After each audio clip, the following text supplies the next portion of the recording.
I'm ChosenArchitect, and this is Mystical Block.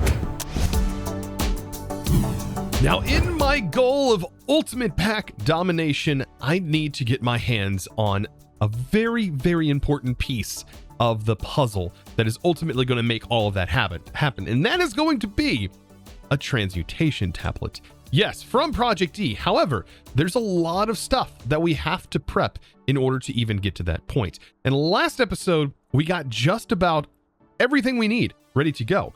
And that is the ultimate mob crusher. This thing is beautiful and has some insane power in this pack that has not been limited at all. So what we can do with this is, well, we can kill the wither instantly, but first we have to, of course, get the materials to make the wither. We can kill it just with this machine, giving it some power, and it will give us the drops. But it can also kill the lich, which ultimately is one of the required pieces of this puzzle that is the transmutation tablet. To get that, of course, we need the Philosopher's Stone, which is this puzzle piece right here. Notice it requires the lich trophy. Well, in normal cases, we would have to manually kill the lich, which can be kind of tricky because it is a pretty tricky boss, especially on servers. But we should be able to handle that thing no problem, which means we need to, for one, get a wither killed, and we also need to travel to the Twilight Forest today. Now, in my ultimate quest of power, we need to upgrade our mob farm to be able to go after the wither first. We're going to need skeleton skulls. So this is going to require a very specific upgrade to help us get that. This is the mob masher, this is for the mob masher from mob grinding utils, which we already have set up. But this is the beheading upgrade. So we can actually upgrade the mob masher in a multitude of ways to give us fortune and all kinds of other cool things. But beheading is something that it does really, really well. And so what we'll be able to do is set up the beheading upgrade.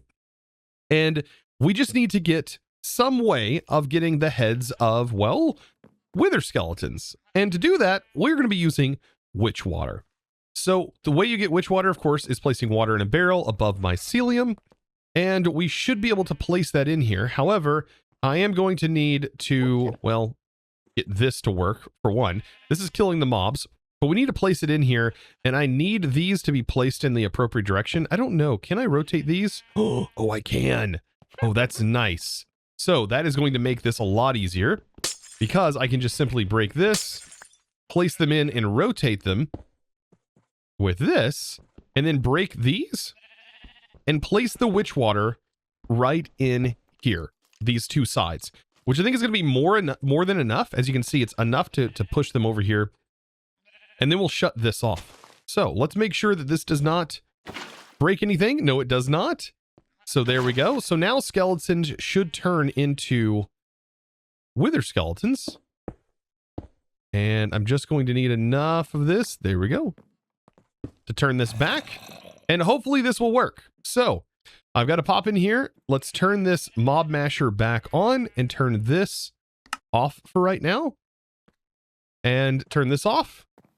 And let's hope that we get some skeletons spawning in and that those skeletons get actually turned into wither skeletons. Oh, it's going to work because as you can see, these actually work as well. I think this needs to be set to only run with redstone. There's a wither skeleton. As you can see, it is getting killed. We may need to add these smite upgrades in here to make them get killed faster. But notice I just got wither skeleton skulls. And that means that this is also going to start filling up with wither skeleton skulls and other mob heads. Oh, this is going to be nice. Now, while that's up and running, I want to get an area built up for killing the wither. And we can actually do that with mob grinding utils as well. It's an insanely powerful mod. So right here, the tinted glass, like I had said in a previous episode, allows you to actually kill the wither inside or contain the wither inside. And it's blast proof from it. So the wither can't break the blocks and it can't get through it. So what we need to do is just set up enough room so that way we can place the wither inside, and then we can actually use the mob crusher to just simply kill it after we've manually placed it. At least early on, because later on, automating it is really easy. So I've cleared out a little bit of a temporary space, and this is actually a 7x7. So as you can see, 7x7x7. It's not super tall, I think I can maybe show off how tall it is by doing this, but as you can see, it is pitch black in here. Incredibly hard to see. But all we have to do is get a wither to just spawn in here. And we should be able to easily kill this thing multiple times, no problem at all. And we shouldn't even receive any blast damage or anything like that. So mob crusher can go here, and then we just need to give it some power. So I will just put a point on it and continue to give it power from our current power source. And then it's going to need a industrial foregoing range upgrade, which I have one of the max range upgrades auto-crafted and ready to go. As you can see, it covers the entire area just fine. And so, as soon as we get this spawned in, which we're about to create a wither, and to get another star, we'll be able to instantly kill it. You're going to see the power of this thing, and it doesn't just work for these mobs.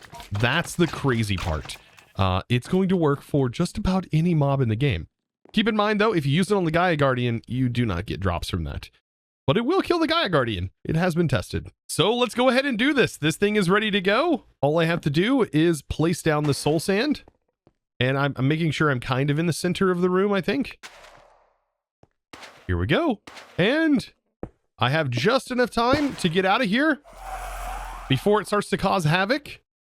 And this should maintain the whole room. And if you don't want any blast damage at all, of course, you can close that door there. But bam, it's gone. And there's our nether star. So all we have to do is this thing 4 times. Well, 3 more times now. And we will have enough stars. Oh man, it is so easy to kill the wither in modded Minecraft. I mean, shoot though, let's be fair. It's super easy to kill it in vanilla as well. So long as you're not on bedrock, that is. So after the 4th one down, we now have enough nether stars to call it good and to be able to get there. Notice, by the way, that nether stars don't actually have an EMC value. So this is going to be one thing that'll probably be better farmed in something like an actual crop, or we can actually set it up and farm it this way, but with something that manually places it and it gets killed over and over again, which would be also very easy to do. So it's now time for the Twilight Forest. And well, it's not going to be a typical Twilight Forest run because we should be able to find the lich quite easily. That's actually one of the first things that's accessible in the Twilight Forest. But in our case, we should be able to just go to the tower and make our way through it pretty easily with our current gear. And once we get up to the top, I'll just simply place the mob crusher. You know what? Instead of me just talking, let's do this. Now, to get to the Twilight Forest, it is a very simple process. So all we need is what is essentially an infinite water source. So you're going to just need 4 water, just like this. So your typical water source, and we need to surround it with some flowers. And this is how we're going to be able to create the portal to the Twilight Forest, which I actually haven't played in a while. It's been a little bit. And then we toss a diamond in, and this should create the portal. Notice I'm a little bit stunned or shocked. So yes, it will shock you. It will hit you with lightning. Be careful placing it near wood, because that can also cause some problems. But we should now be able to travel into this dimension and also travel back by simply just, going back through the portal. So let's go ahead and step in. I think I have everything ready to go to get this done. Oh boy, the journey to the Twilight. Now, in this case, I think actually utilizing our map would be a good idea. So I'm going to set a waypoint and call it portal. So I know my way back, and then save it and just look around. Wow, we actually spawned right at a hedge mage, or hedge maids. Wow, if I could talk. But this isn't what we're actually looking for. On our map, we should be able to see if there's anything nearby, and this right here is exactly what we're looking for. So all I have to do is head, it looks like this way, south. I love how when we run, we grow all of the Twilight Forest flowers and grass near us. Oh goodness. But yes, we just need to head this way, and this is the tower we're looking for. Oh boy, that was super quick. And we don't even have to go through the main progression line. Of course, to actually progress through the Twilight, we would want to. But for right now, this should be fine. Also, look at the deer. I love this dimensions just for its mobs. just for its like peaceful mobs alone. It's so nice. Oh, interesting. I thought that this was one of the first ones that you could go to, but actually you have to fight the Naga first. But I thought you could either fight the Naga or this. But if you were technically getting started, this right here is the first thing you would want to grab, because Raven Feathers are how you actually make the map from the Twilight Forest. By the way, this is crazy that we grow all these flowers like that. And it's just like infinite bone meal. Oh my gosh. So now at this point, this is where I need to be on the lookout for, well, the Naga, which is actually a giant stone looking building. And if we had the map, we'd be able to see it. But of course, we have other maps that allow us to see this dimension. So it's not super important. We should stumble upon it. It's not like it's a super rare structure or anything, nor is this a mob that's hard to kill. Now, I do think we might have to kill it by hand ourselves in order to progress to the next area, because we actually have to do what this quest book tells us to do for the Twilight Forest. You have to kind of go through the progression here of the Twilight Forest in order to be able to get access to the next area. That's how they're blocked, like you see there. So hitting L on your keyboard pulls up those kind of quests, which is your advancement system, but that tells you exactly what you need to do. And this right here is what I'm looking for. So we're actually right near it. And this is a pretty easy boss to kill, I will say. I think we actually have good enough armor through Tinkers that we should be fine. If this is not good enough, well, we might have to change some things up. But, ooh, there he is. There he is. There's the little snake guy. This is the Boop Noodle, the Boop Noodle boss of Doom. Hopefully we don't take a lot of damage. I don't have a lot of gear on me that helps with damage mitigation, nor do I have a lot of power, but I think we should be fine. You don't have to attack its head, by the way. You can attack its body.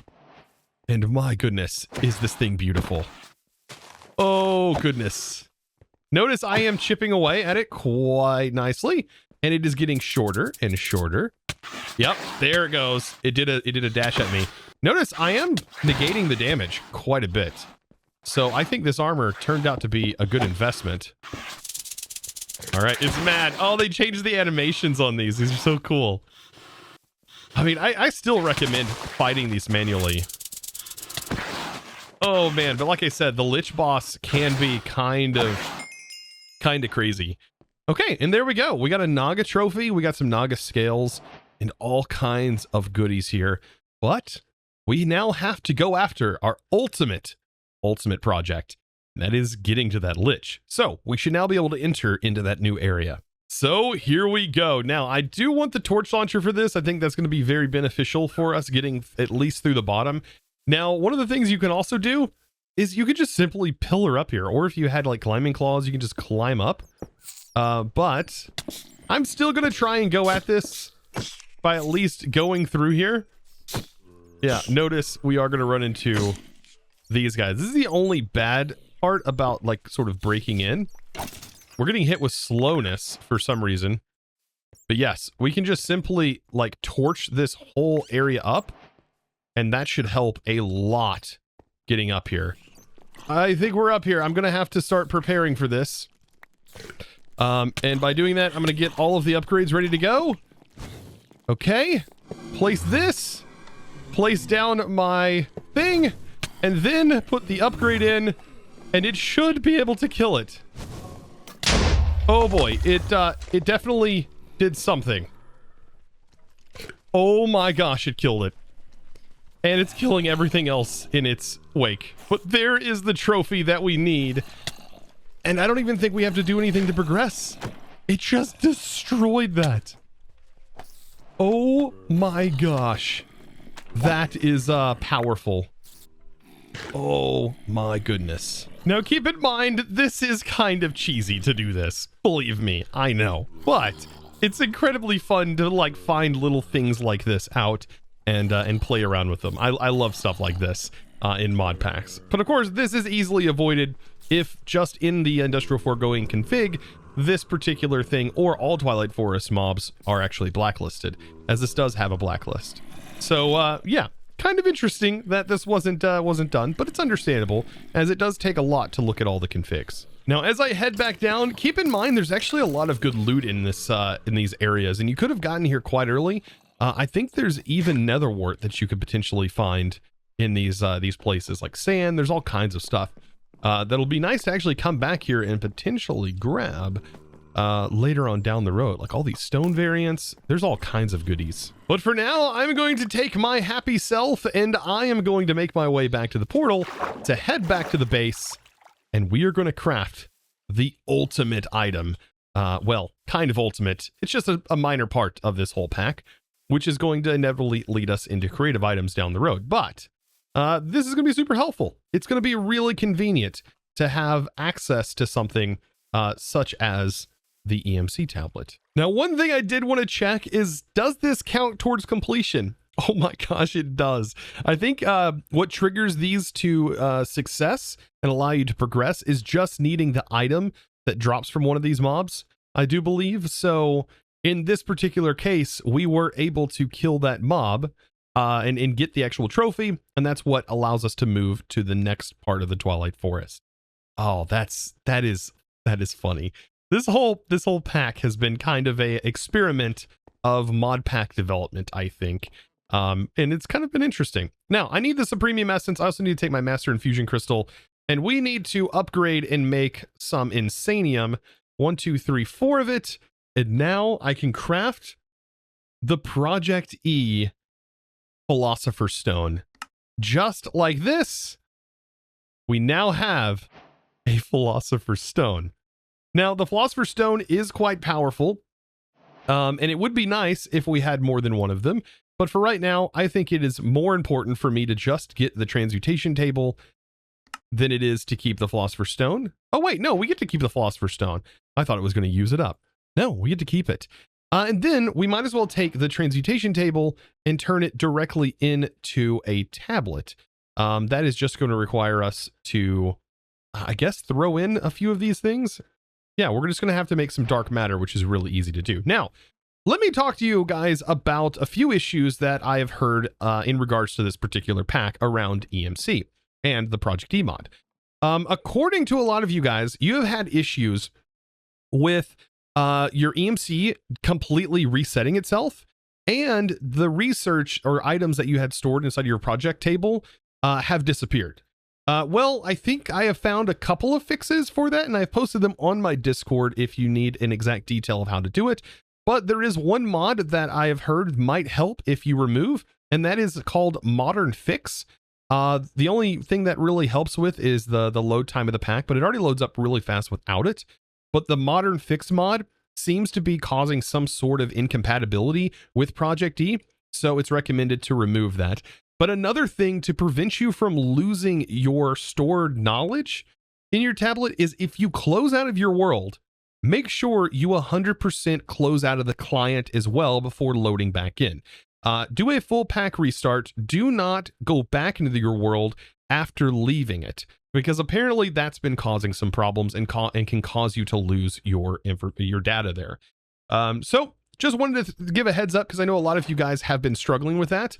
And there's just some fixes. And of course, if I experience anything, then I will use backups. I also recommend, speaking of backups, going into your FTB backups config, which is inside of your config folder for your mod pack, and going into that config and changing the interval from 4 hours, which I think is what it's set to, and change it to like 30 minutes, and then set your backup to like 10, maximum of 10, depending on how much you want to store. And that will save you if that ever happens again.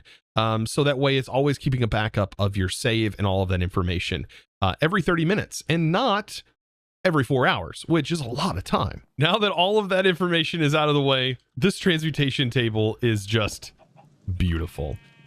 So as of right now, we have, this in the way. It is kind of weird that this is there. This is also here. These are things that I think are added by Quark that are kind of in the way of our GUI.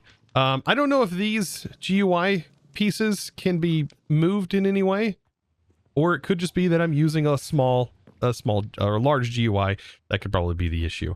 I have no idea. But either way, we can start to get items in, and I need to turn this into a tablet so I can hold it in my hand. This is going to require 2.2 million EMC to make, but that's super easy. Now, I did manage to find an easy way to get rid of all of these things without losing any of the cool functionality like item sorting and things like that. Notice there's no buttons up here. So on any chest, there's no longer going to be any buttons at this point. And so how to fix it is to go into your quirk here when you can actually manage your settings. So you're going to go to management. You're going to disable easy transferring and disable inventory sorting. And then down at the very bottom here, you're going to go to inventory sorting, or actually go to easy transferring and disable the shift lock as well. And then once you're done with that, you also want to go to client and remove the chest searching feature as well. And then just hit save changes. And then you're going to do /reload. And after you've hit /reload, it's going to do a reload of everything. It's going to take a minute. It is going to lag a little bit. And if all of those settings did not apply, you may have to do a client restart. But that's simply how you fix it. And as you can see, all of the buttons are now nice and clear. So thank goodness a little pet peeve of mine has now been fixed. And it is beautiful. So what do I need to do now? Well, I need to try my best to get a lot of our base EMCable items inside of our tablet to learn. Now for this specific task, there is a pretty easy way that we can go about doing this. We can go just the pound sign and then EMC. And this is going to show us every item inside of our inventory that has an EMC value associated to it. So we should be able to just simply pull everything out. But I don't recommend doing that because what can end up happening is you can end up having a ton of items inside of your tablet and it might start to cause, well, some lag.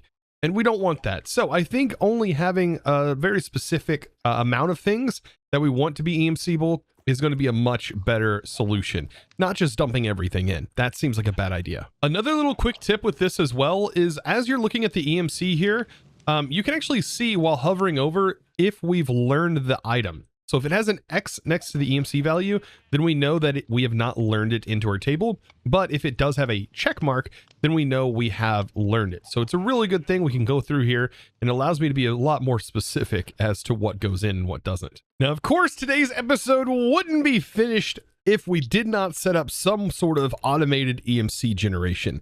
And to do that, we already have the crop that we're going to need that we made last episode, and that is the netherite seeds.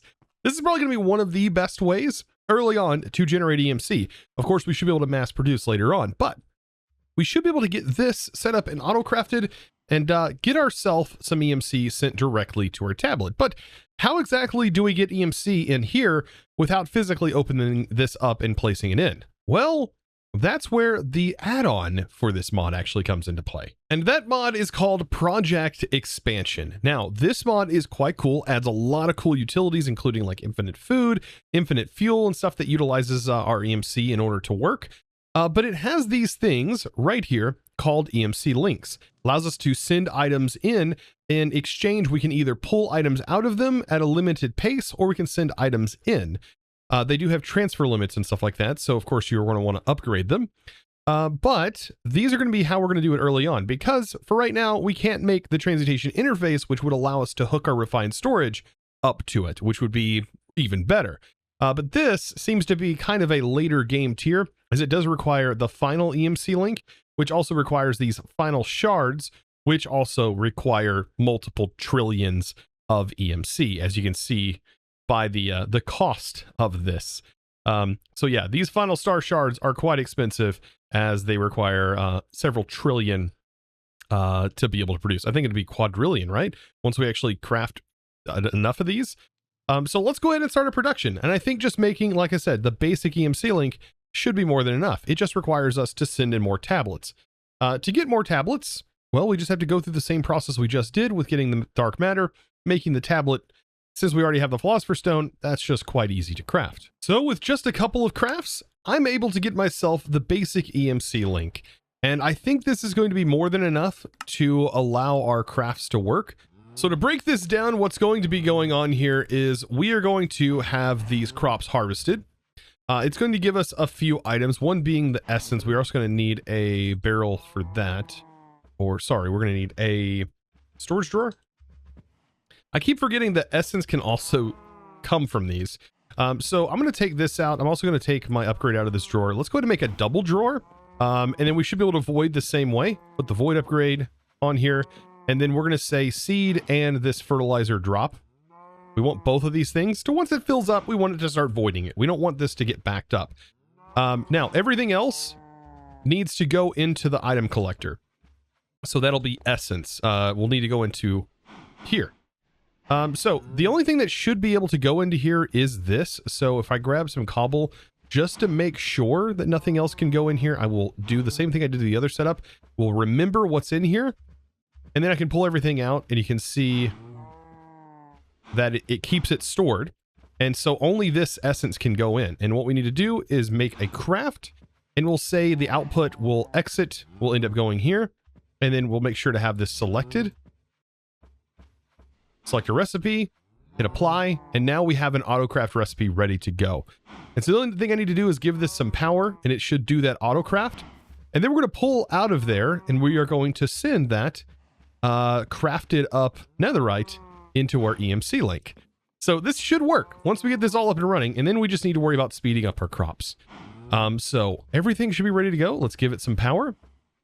So we'll make sure to select our network. There's that. That now has power. And then we also need the crafter to have power. Thankfully, the collector doesn't use power. So there we go. Crafter is ready to go. And you can see that's gone in there, and we have the netherite. So let's go ahead and tell the netherite where to go first. So that is going to pull. I don't even think we need an upgrade on this, but our EMC value should have went up. It should have went up. We should have just seen that go up there. And then the only thing we should need to do here is put a upgrade on this, and you should see everything going in.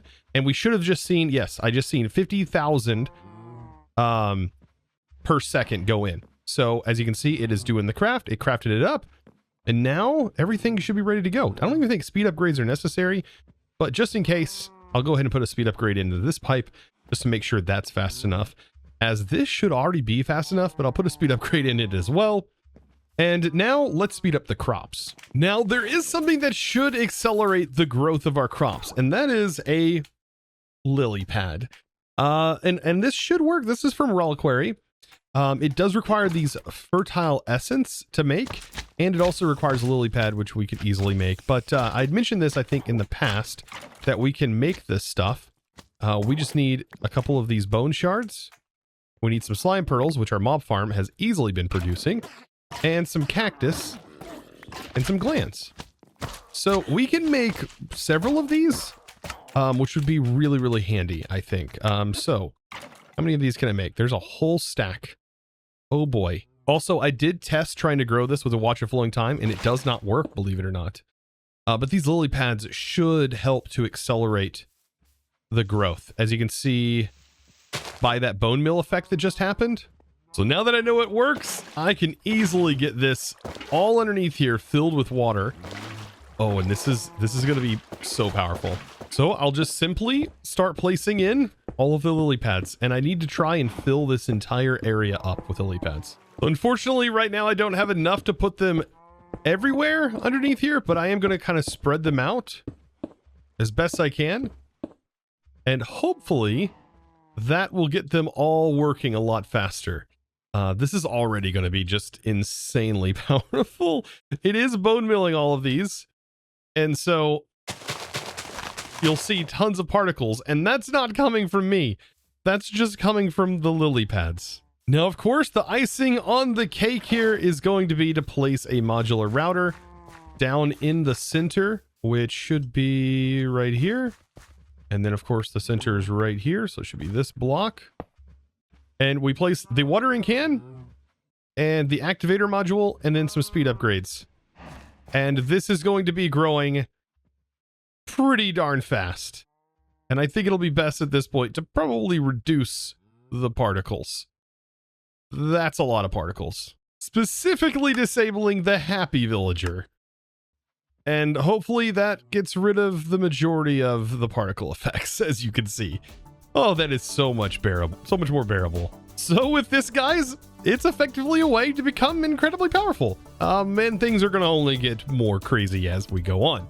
So if you guys enjoyed this content, and you've enjoyed it thus far, be sure to click that subscribe button if you haven't already, and give this video, guys, a huge thumbs up. I hope these videos are helpful to you, and I hope you've learned something. Of course, comment down below how you may have set up your EMC generation, and let me know if there's any other awesome ways of doing it, because I would love to hear from you guys. Of course, it's now time to thank the supporter of today's video. And that huge thanks, my friends, is going to go out to Emperor Penguin. Thank you so much for your amazing support over on the Discord, becoming a Discord premium member and supporting this content in one of the best ways possible. Guys, I thank you so very much. I hope you enjoyed. And of course, I will see you in the next episode. And as always, thanks for watching. Bye.